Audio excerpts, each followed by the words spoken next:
The first challenge is to provide a life that is somewhat normal and a consistent routine, one that is better than the one the child was living before they came to the orphanage. The second challenge is to make sure they are mentally and emotionally healthy because they have been living under very difficult circumstances. Fadel Abdul Ghany is the chairman and founder of the Syrian Network for Human Rights, and he joins us now from Doha. Thank you so much for joining the NewsHour. The war in Syria has impacted all aspects of life there, but of course the human toll has been the most tragic. Do we know how many children have been orphaned by the ongoing conflict there? Actually, the children are already considered, based on the international law and the local law, as vulnerable in the society. But the orphan children is more fragile.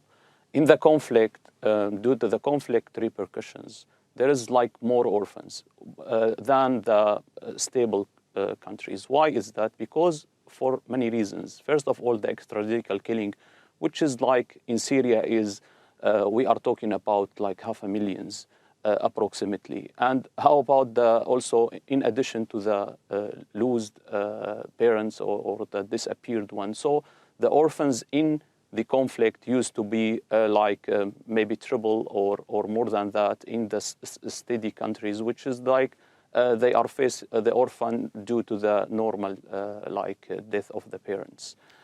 In the long actually term of the Syria conflicts, we are talking about 11 years. That means increase of the orphans.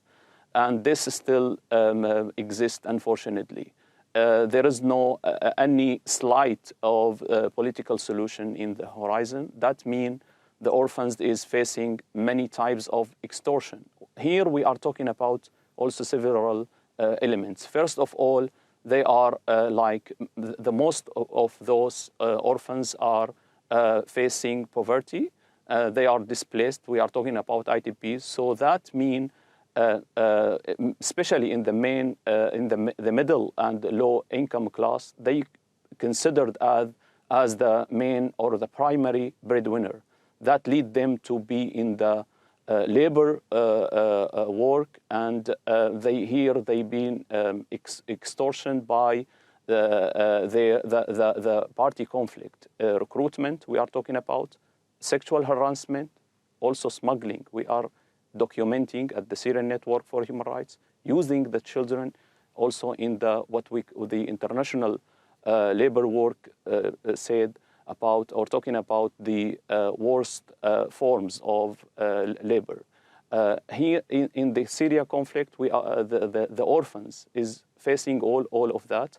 By other hand, the solution is very rare when we are talking about targeting those orphans by specific centers who is like taking care about them, pull them from those what they are facing. We are talking about very few centers who is taking care about orphans in Syria. So can I ask you, what's being done to help war orphans in Syria, and what more needs to be done to help them? First of all, like ending the root of the generating orphans. Extrajudicial killing is still going on in Syria. Also arbitrary arrest, which is like lead to the forced disappearance, mainly by Assad regime, and also his allies, the Russian, which is like also this random killings, consider of leaving parents' life, so ending the conflict.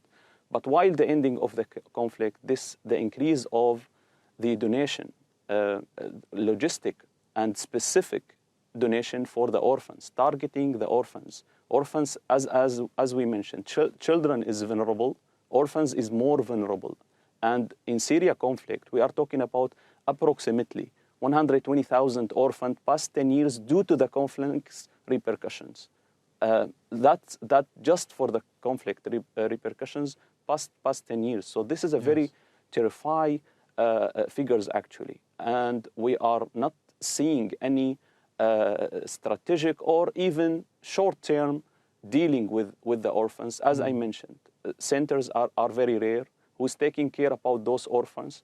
And after all of that, we are noticing that there is politize those orphans from extremist group. Extremist group actually not confined to the Islamic group, unfortunately, which is widespread, but also the Shia group, also the extremist group in Assad militia, Iranian group, Russian group, also Wagner and else. So all of those actually extortion the orphans and use them as a weapon of war. Okay, Mr. Ghany, we will have to leave it there, but the very best of luck with your work, and thank you again for joining us on TRT World.